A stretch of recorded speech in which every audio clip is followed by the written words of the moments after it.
Chairman ఎన్నికలకు సంబంధించి వాస్తవంగా టీఆర్ఎస్ పార్టీకి ఏదైతుందో వాళ్ళ సంపూర్ణ ఆధిక్యత కలిగి ఉంది. సరే, వాళ్ళు ఆశించిన ఫలితం ఎమ్మెల్యే గారు ఆశించిన మేరకు పొందలేకపోవటానికి అది ఆయన వైఫల్యం. పార్టీలో సమన్వయం లోపించి ఆయన ఒంటెద్దు పోకడా నియంత్రిత ధోరణితో ఇప్పుడు ఆయన ఒంటెద్దు పోకడా నియంత్రిత ధోరణితో ఏదైతుందో పార్టీలో సమన్వయం లోపించి భిన్నాభిప్రాయాలతో ఏదైతుందో గ్రూప్ రాజకీయాలు తెరపైకి రావటం, వాళ్ళ వైఫల్యాన్ని కప్పిపుచ్చుకోవడానికి కొరకు ఏదైతుందో జీవన్ రెడ్డి గారు అంటే నాకు ఇది అర్థం కాదు. ఆయన పార్టీని కూడా నేనే రక్షకుడు ఉండాలని కోరుకుంటున్నా. టీఆర్ఎస్ పార్టీకి నేను రక్షకుడు ఉండాలని కోరుకుంటున్నా అని చెప్పి అంటున్నాను. జీవన్ రెడ్డి ఎందుకు కాంగ్రెస్ పార్టీకి విప్ జారీ చేయలేదు, నా పార్టీలో నేను విప్ జారీ చేయాలో చేయకూడదు అని కూడా నువ్వు నియంత్రిస్తావా? నీ పార్టీలో సమన్వయం లోపించి ఏకాభిప్రాయాన్ని కూడగట్టుకోలేక భిన్నాభిప్రాయాలు తలెత్తినప్పుడు ఏదైతుందో సమన్వయం చేసుకోవాలి. నువ్వు అది చేసుకోలేక ఏదైతున్నదో జీవన్ రెడ్డి గారు వారికి విప్ ఎందుకు జారీ చేయలేదు, నా పార్టీలో విప్ జారీ చేయాలా చేయకూడదా, నేను ఎవరిని సమర్థించాలి? మాకు నాయకుడు ఫ్లోర్లా కల్లెపల్లి దుర్గే గారు ఏదైతున్నారో మాకు Jagtial Congress party floor leader. ఆయన సమయానుగుణంగా ఏదైతుందో ఏ నిర్ణయం తీసుకోవాలనేది ఆయనకు బాధ్యత అప్పగించిన సమయానుగుణంగా ఏదైతుందో దుర్గయ్య గారు ఏదైతుందో అక్కడ నిర్ణయం తీసుకున్నారు. ఆయనకు ఆ బాధ్యత ఉన్నప్పటికీ నిర్ణయం తీసుకున్నాడు. అంటే ఇప్పుడు ఆయన ఏమనుకుంటుండు, నేను ఆయన పార్టీని సమర్థించలేదని చెప్పని అది నన్ను తప్పడుతుండా? అదే నిజంగా నేను ఆయన సమర్థిస్తా అని చెప్పని నా భావించిండా? నేనైతే న్యాచురల్గా కూడా ఏదైతుందో ఆయన వైఫల్యం చెందాలని కోరుకుంటా. నేను ఆయన వైఫల్యం చెందాలని కోరుకుంటా. బట్ న్యాచురల్ అయితే రాజకీయంగా నేను ఆయన సఫలీకృతం కావాలని ఎందుకు కోరుకుంటేనే?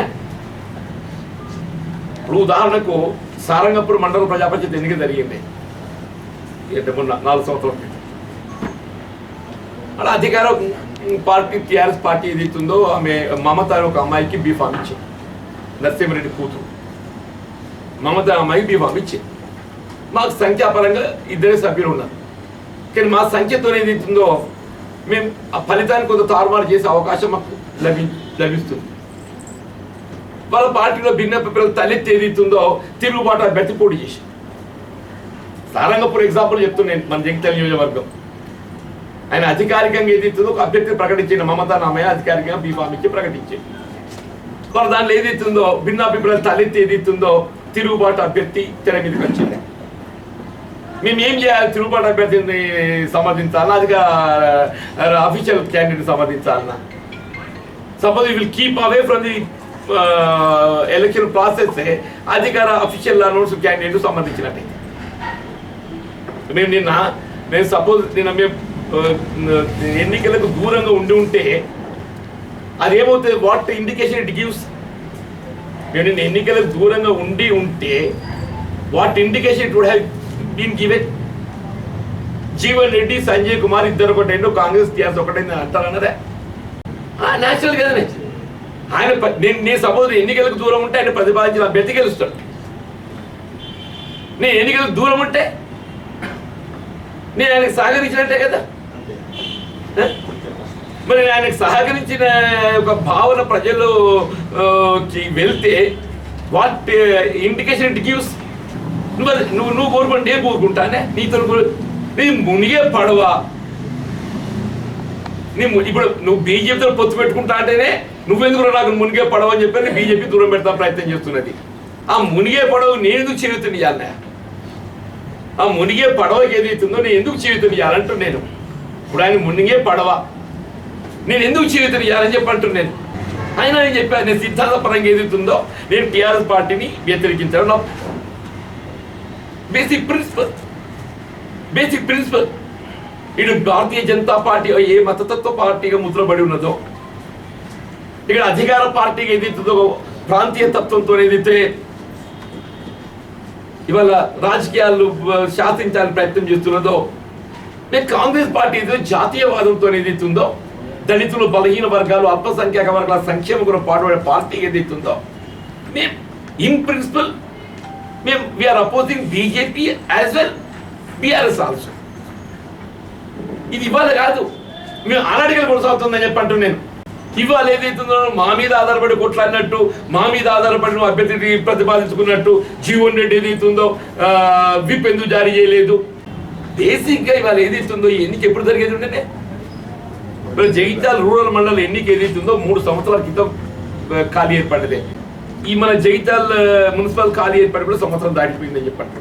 ఇవాళ జగిత్యాల మున్సిపల్ సంబంధించి అప్పుడు కవిత గారు ఏదో సందర్భంగా జగిత్యాల చూస్తుంటే, ఇదే మున్సిపల్ చైర్మన్ ఆశావాహులు అందరూ ఏదైతుందో అప్పుడు కవిత గారు మెప్పు పొందాలని చెప్పని ఆమెకు ఆర్భాటంగా స్వాగతం చెప్పే ప్రయత్నం చేయడము.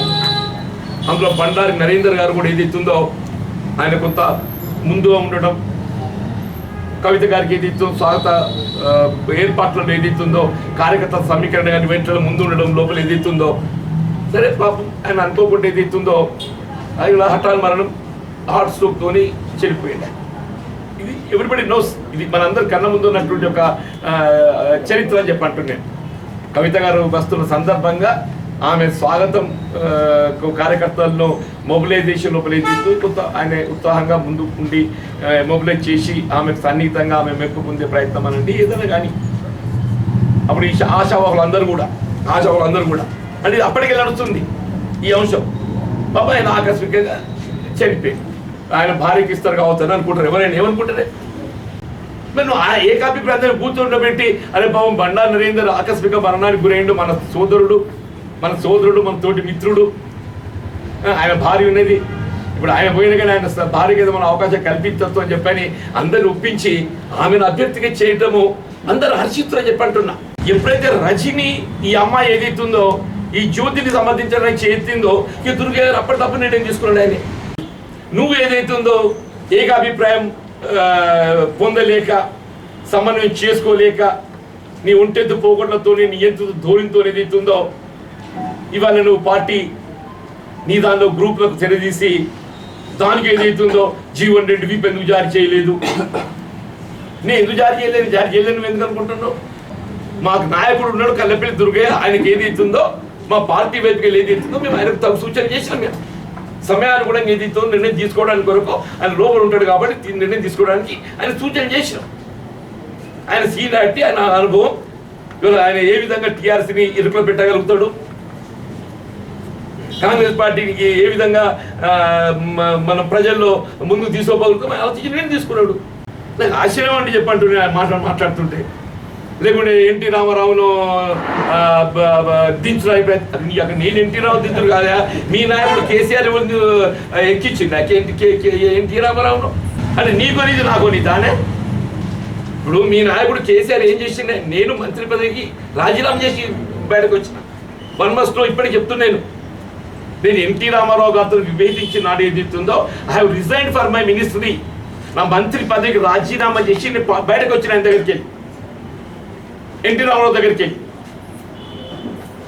కేసీఆర్ ఏదైతున్నదో మంత్రి పదవి కొరకు ఆయనతో బయటకు వచ్చి, ది డిఫరెన్స్ చూడండి. నేను మంత్రి పదవి రాజీనామా చేసి బయటకు వచ్చిన, కేసీఆర్ ఏదైతుందో మంత్రి పదవి కొరకు బయటకు వచ్చిండే అంటున్నాను. ఆయన చెప్పే కథ చూడంటున్నా. అది ఇప్పుడు అంశం చర్చ. నువ్వు 3 ఏళ్ళు ఏదో పట్టి పట్టకుండా ఉండి ఇవాళ నేనేదైతుందో కాంగ్రెస్ పార్టీ అధికారం రావడం అదృష్టం చెప్పండి. ఇలా రాష్ట్రంలో కాంగ్రెస్ పార్టీ ప్రభుత్వం అధికారం రావడం అదృష్టం అని చెప్పండి. నేను ఎమ్మెల్యే గెలిచినా కానీ అతను రైతులు కాకపోతున్నాను. కానీ ఇవాళ రాష్ట్రంలో కాంగ్రెస్ ప్రభుత్వం అధికారం రావడంతో సామాజికంగా దళితులు, బలహీన వర్గాల హక్కుల పరిరక్షణే ఇలా ప్రధాన లక్ష్యంగా ధ్యేయంగా పనిచేస్తున్న ఒక రాజకీయ పార్టీ కాంగ్రెస్ పార్టీ అని చెప్పంటున్నాను. కాబట్టి ఏదైతుందో మళ్ళీ శాసనసభ ఎన్నికల్లో ఆశించిన పెద్ద పొందలేకపోయినప్పటికీ కూడా ఎన్నికలు నిర్వహింపజేస్తే గెలవబోయేటువంటి అభ్యర్థి టీఆర్ఎస్ అని చెప్పి ఊహించి కూడా ఈ ఎన్నికలు నిర్వహణతో మామూలు గెలిస్తే నేను అనుకోలే, అక్కడైనా ఇక్కడైనా. కానీ బలహీన వర్గాల హక్కులను పరిరక్షింపజేసే ఒక బాధ్యత నేను ప్రజా జీవితం ఉన్నా కాబట్టి ఏదైతుందో నా బాధ్యత నేను నిర్వర్తించాను. ఈ రూల్ అమెండ్మెంట్ గురించి ఏదైతుందో గవర్నర్ దాకా కూడా అవసరం లేదు, శాసనసభలో కూడా బిల్ పెట్టాల్సిన అవసరం లేదు. రూల్స్ అనేది ఏదైతుందో ప్రభుత్వ పెద్ద అడ్మినిస్ట్రేటివ్ మార్పులు లాంటివన్నీ మన అడ్మినిస్ట్రేటివ్ మార్పులు అన్నట్టు ఆయన అప్పటిదప్పుడు ఉత్తర్వులు జారీ చేయించారు ముఖ్యమంత్రి గారు. నువ్వు హర్షం వ్యక్తం చేయి, నేను పెట్టించినందుకు నీ సామాజిక సభ్యులు ఎందుకు తెలివి పట్టిస్తున్నావు అని చెప్పి అంటున్నా.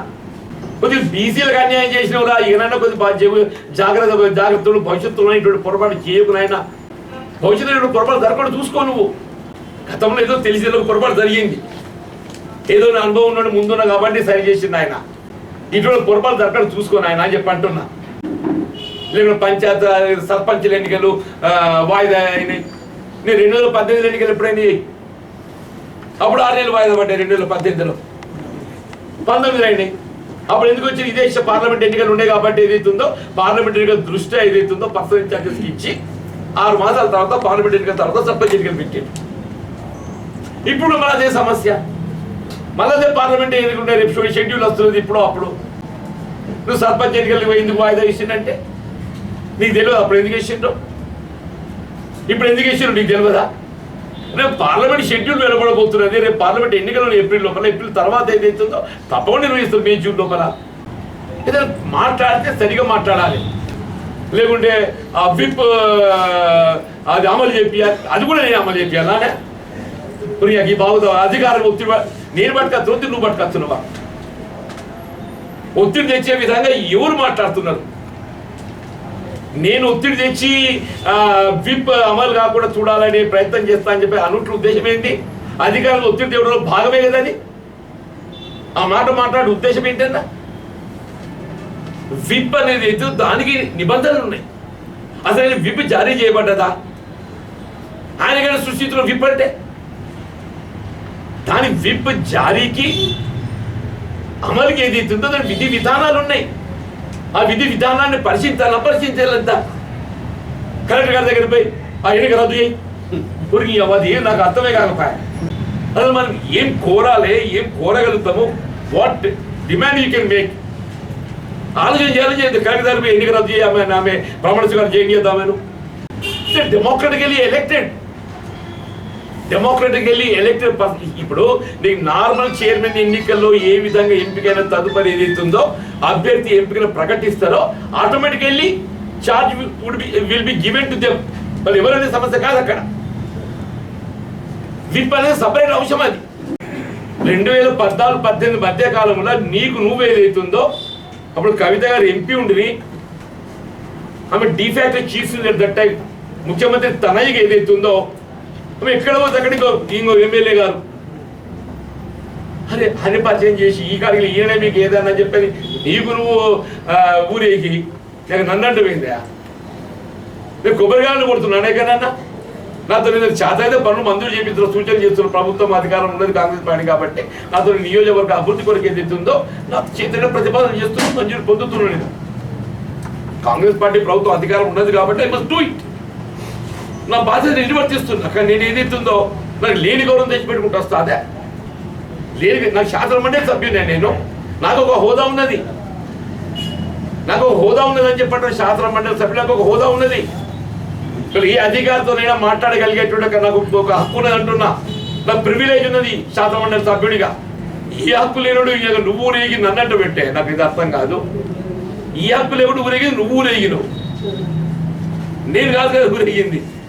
నాకు ఒక హోదా ఉన్నది, నాకు దేవుడు ఇచ్చిండు, మా సమాజం మా నిరుద్యోగ యువత ఇచ్చిండు, ఉద్యోగస్తులు ఇచ్చిండు, యువకులు ఇచ్చిందా. మాకు ఇంత నోరున్నాడు, మాకు ఎప్పుడో మా హక్కులు కూడా మాట్లాడతా అని చెప్పని నాకు ఆ హోదా ఇవ్వడంతో బలిగిన వాళ్ళ హక్కులను కాపాడడానికి ఏది ఇస్తుందో మరి ఈ విధంగా నేను ముందు పోయినా.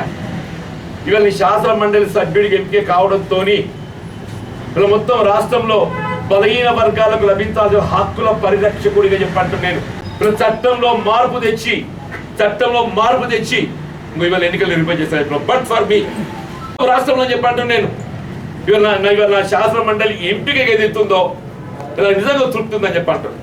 అంటారుగా ఏం చేసినావు నువ్వు అని చెప్పని ఇంకొక బలా గెలిపి ఇచ్చేసి అక్కడ రూరల్ మహేష్ పిల్లవాడు అయిండు టీఆర్ఎస్. కానీ ఏదైతే ఉందా బలహీన వర్గాలు చెందిన అభ్యర్థి అయింది, సంతోషం అంటున్నాం. మీ మంత్రి ఆయన కూడా చెప్పిండు, కాంగ్రెస్ కూడా మాకు ఏకాభిప్రాయంగా మాకు అది చేసిందని చెప్పని. మీ మంటలేం కదండి. దయచేసి ఏదైతుందో ఏదైనా ఇప్పుడు కొన్ని సందర్భాల్లో మనం ఆశించిన పెద్ద పొందాం. మనం ఆశించిన పెద్ద పొందనప్పుడే నిండుగా ఉండాలి. మనం ఆశించిన పెద్ద పొందనప్పుడే నిండుగా ఉండాలి. అంతేగాని ఏదైతుందో మన ఆశించిన పెద్ద పొందనప్పుడు ఏదైతుందో దానికి ఏది ఇప్పుడు మన ఎన్నికలు గెలవలేదు, ఓడిపోయినా దానిని కార్యకర్తలు బాధ్యులు చేసు లేదు ఓటర్లు గిట్ల చేసిన చెప్పంటే అది సమయం మెచ్చుతారే. ఆ ఓటర్ నాకు ఓటు చేసినంత కాలం ఓటర్లు మంచోళ్ళు, నన్ను గెలిపించేంత కాలం కార్యకర్తలు మంచోళ్ళు. ఇవాళ నాకు అనుకోకుండా ఆశ్చర్య పదవి రాలేదు. నేను ఈ బాధ్యత నాది అంటున్నాను. జగిత్యాల నియోజకవర్గం శాసనసభ ఎన్నికల్లో ఆశించిన పెద్ద పొందలేకపోవట్లో నాది బాధ్యత అని చెప్పంటున్నాను. నేను మా కార్యకర్తతో సమీక్షించుకుని నేను మనం ఏం చేయవలసి ఏం చేయలేకపోయినాం, దాన్ని ఏ విధంగా సరి చేసుకోవాలి మేము చర్చించుకున్నాం. అంతేగాని ఏదైతుందో నేను నా బాధ్యతను విస్మరించి మొత్తం దీనికంతా మీరే బాధ్యతలు మీరు చేపట్టే నేను ఎన్నిక ఆశించిన పెద్ద పొందలేదని చెప్పండి మెచ్చుతారు. దీన్ని ఆశించిన పెద్ద పొందలేకపోవట్లు ఏదైతుందో ఎవరు బాధ్యులు అనేది ఒకసారి ఆత్మ పరిశీలన చేసుకోవాలి. సరే ఆత్మ పరిశీలన చేసుకోవాలంటూ నేను నీ క్యాంపులకి లక్షలు నీ కోట వేయలేదు, దాన్ని కూడా ఏమన్నారు బయట ఉన్న పక్కన పెట్టవా. నీ క్యాంపులకి లక్షలు నువ్వు అనే సామాజిక వర్గ పనులు కూడా ఒకటి వేయలేదు నీకు. మరి అదే అమ్మాయి బండ రజనీ చేస్తే ఎంత గౌరవం ఉంటుండే.